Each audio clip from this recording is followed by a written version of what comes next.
E o governo dos Estados Unidos deve classificar as facções brasileiras Primeiro Comando da Capital, PCC, e Comando Vermelho, CV, como organizações terroristas transnacionais. E um ponto aqui de potencial conflito entre os dois países. Os Estados Unidos, o presidente americano, desde que assumiu a presidência em janeiro do ano passado, ele passou a designar uma série de cartéis da América Latina como organizações terroristas estrangeiras, visando justamente aumentar o combate a essas organizações e inclusive se utilizando das forças militares para fazê-lo. O governo brasileiro recebeu visita de oficiais americanos em maio do ano passado, quando oficiais do Departamento de Estado se reuniram com funcionários do Ministério da Justiça brasileiro para tratar justamente dessa classificação do PCC e do Comando Vermelho como organizações terroristas estrangeiras. No entanto, o governo brasileiro divergiu dessa classificação por parte do governo americano.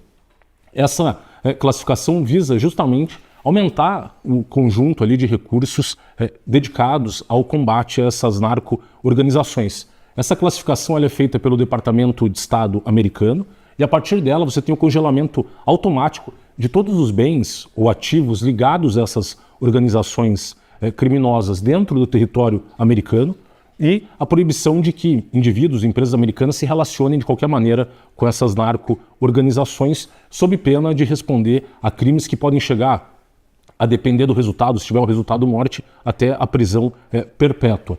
Para além disso, o cancelamento de vistos e proibição de entrada de indivíduos ligados a essas organizações nos Estados Unidos, e aí também a questão de uma escalada de enfrentamento dessas narco-organizações com o emprego de efetivos militares. Isso que aconteceu, por exemplo, desde setembro do ano passado, quando os Estados Unidos lançaram a Operação Lança do Sul, em que começaram a abater embarcações no mar do Caribe, nos oceanos Pacífico e Atlântico, justamente embarcações que estão envolvidas aí com tráfico de drogas. Até o presente momento já foram abatidas aproximadamente 45 embarcações que levaram à morte de mais de 150 pessoas. Há uma pressão muito grande por parte do governo americano em relação a esses esforços que devem ser feitos em conjunto pelos países da América Latina e essa prioridade do governo americano em relação ao combate a essas narco-organizações. E por que Brasil e Estados Unidos divergem quanto a essa classificação?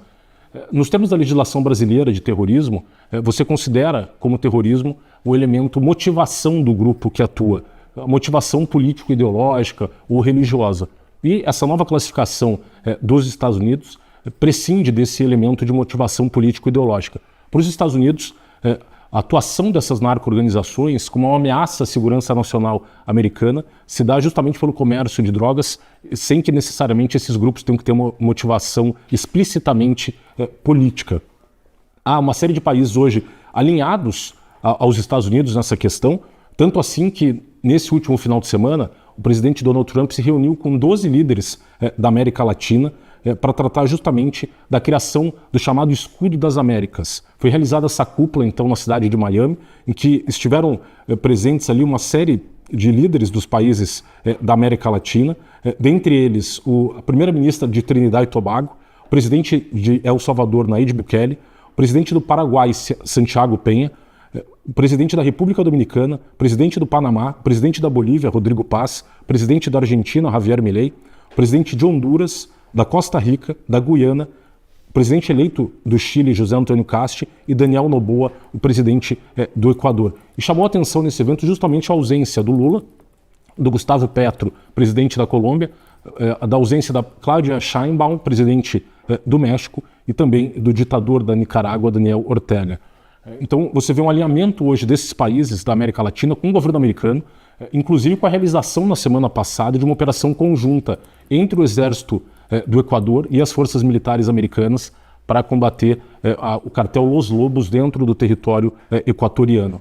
Então você vê esse alinhamento que congrega um esforço conjunto em setores de segurança, de inteligência, em que os serviços de segurança dos países possam compartilhar informações que ajudem a debelar essas organizações criminosas e, eventualmente, inclusive, o apoio logístico, militar para ações conjuntas no campo de combate efetivo a essas organizações, com, por exemplo, ataques ali aos locais onde são produzidas essas drogas.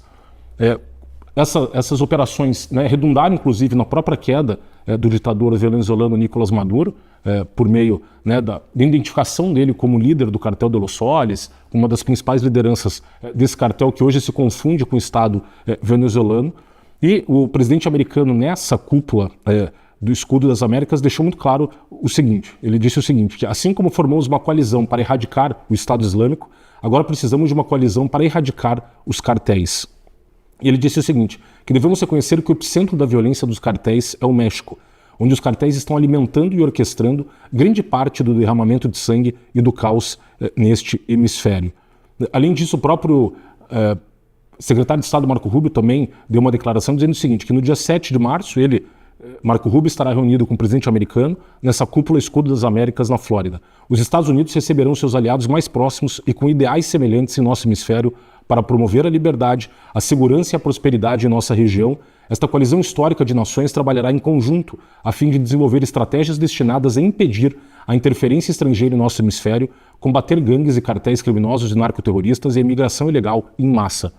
E quem ficou designada como enviada especial dos Estados Unidos para fazer a coordenação com esses países na cúpula Escudo das Américas foi a senhora Chris Nowen. Ela era chefe do Departamento de Segurança Interna dos Estados Unidos, departamento esse que foi criado justamente após os ataques terroristas do 11 de setembro, para fazer o monitoramento de eventuais células terroristas dentro dos Estados Unidos e auxiliar no combate a essas organizações ao redor do mundo. E ela saiu da Secretaria de Segurança Interna e assumiu agora como enviada especial dos Estados Unidos para fazer a coordenação com essas lideranças da América Latina. E ela disse o seguinte nesse evento: nossos objetivos serão destruir os cartéis, ir atrás desses narcoterroristas que estão destruindo nosso povo, matando nossos filhos e netos. Também vamos manter nossos adversários afastados, aqueles adversários que desejam mudar nosso modo de vida e nossos valores que estão fora de nosso hemisfério. Queremos garantir que continuaremos a manter fora de nosso território e focar em construir alianças entre nós mesmos e nossas forças. Trabalhamos e estamos orgulhosos do Departamento de Guerra com a conferência que muitos de vocês acabaram de participar nos últimos dias e continuaremos fazendo isso. Queremos que nosso hemisfério seja mais seguro, mais soberano e mais próspero. Estamos ansiosos para trabalhar com vocês em tudo isso. Esses esforços, né, inclusive colocam agora, então, o presidente Lula e a presidente mexicana, Claudia Sheinbaum, numa rota de colisão com o governo americano. Um dos principais hoje analistas da segurança na América Latina, chamado Arthur McFields, ele foi embaixador na Nicarágua, na Organização dos Estados Americanos. Ele publicou um artigo dizendo o seguinte, que impresentável Lula, basicamente dizendo o seguinte, que Lula e Sheinbaum, os grandes perdedores da cúpula Escudo das Américas. Ele falou o seguinte, se você não está na mesa, você é o menu. A reunião deste fim de semana não foi um simples coquetel, mas uma definição de parceiros e aliados estratégicos. A cúpula Escudo das Américas foi um divisor de águas. Os Estados Unidos querem aprofundar sua aliança com todos aqueles países dispostos a somar esforços para combater juntos o narcotráfico e o crime organizado. O presidente Lula falhou novamente com o Brasil. O maior país da América Latina, com o exército mais poderoso da América do Sul, não fez parte da cúpula. Lula é visto como um defensor ferrenho das ditaduras do Irã, Cuba e Venezuela. O governo de Lula condenou a Operação Fúria Épica, na qual Estados Unidos e Israel decidiram por fim ao regime dos ayatolás. Celso Amorim, o assessor principal radical de Lula, disse que o Irã não é o Iraque e não será marionete de ninguém. Lula, que tem previsto uma visita aos Estados Unidos neste mês, fez campanha eleitoral atacando o dólar, pedindo que Maduro seja julgado na Venezuela e que pare o massacre especulativo contra a ditadura de Cuba. Aí ele cita o Bukele, presidente de El Salvador, como a estrela do evento. O presidente Donald Trump reconheceu seu homólogo salvadorenho como um amigo capaz e que concretiza resultados. Era um presidente bonito e jovem, hoje é mais velho e bonito, mas o que mais importa é que ele faz um bom trabalho. A Argentina, também, o país sul-americano, recebeu recentemente um apoio monetário de 20 bilhões de dólares do FMI e Trump impulsionou a vitória de Milei nas eleições de meio de mandato. E no ano passado, a Argentina apostou em caças supersônicos F-16 com tecnologia americana. Não se tratou apenas de modernizar a Força Aérea. Não, isso implica uma relação de cooperação e treinamento de longo prazo. Adeus aos FJ-17 da China. E o México, que foi o grande perdedor da reunião. O presidente Trump foi claro, os cartéis governam o México e estão perto demais. Afirmou que o México é o epicentro da violência dos cartéis. Que o presidente Trump se mostrou contrário às políticas de negociação e abraços com os narcotraficantes. É preciso erradicá-los a todos que são um câncer que se espalha e contamina. Por outro lado, a própria primeira-ministra de Trinidad e Tobago se destacou no encontro por ser uma parceira-chave com os Estados Unidos. Recentemente, a primeira-ministra desmascarou as mentiras da CARICOM e sua defesa da ditadura de Cuba. A Guiana, também a nova potência petrolífera da América do Sul, também esteve presente. Nos últimos anos, tornou-se a nação de crescimento mais rápido em toda a América. Sua presença desempenha um papel estratégico. Chile e Bolívia também participaram da cúpula Escudo das Américas, e esses dois países deram uma guinada histórica à direita. O Chile projeta uma postura mais prudente em relação à China e a Bolívia rompeu com 20 anos do socialismo cocalheiro fracassado. A ausência do Peru também foi um elemento inesperado. Apesar das oscilações políticas, o Peru tem uma economia sólida e reforçou sua aliança com os Estados Unidos. E no mês passado, eles deram uma porta fechada ao navio militar da China que tentava entrar no país. Navio militar esse que esteve presente no Brasil, no porto do Rio de Janeiro, que era o navio militar hospitalar chinês. Os Estados Unidos estão de volta com uma mensagem um tanto nova. Não querem apenas aliados, mas amigos confiáveis, dispostos a colaborar na agenda de segurança e defesa sem restrições e com firmeza. Embora os Estados Unidos não tenham convidado Brasil, México, Colômbia e Venezuela, com todos esses países há um trato bilateral específico. Uma calma tensa, uma relação de negócios necessária. Nada mais. O Escudo das Américas serviu para definir atores e cenários no tabuleiro geopolítico. Ter certeza de quem são os amigos, os aliados e os parceiros incômodos do hemisfério.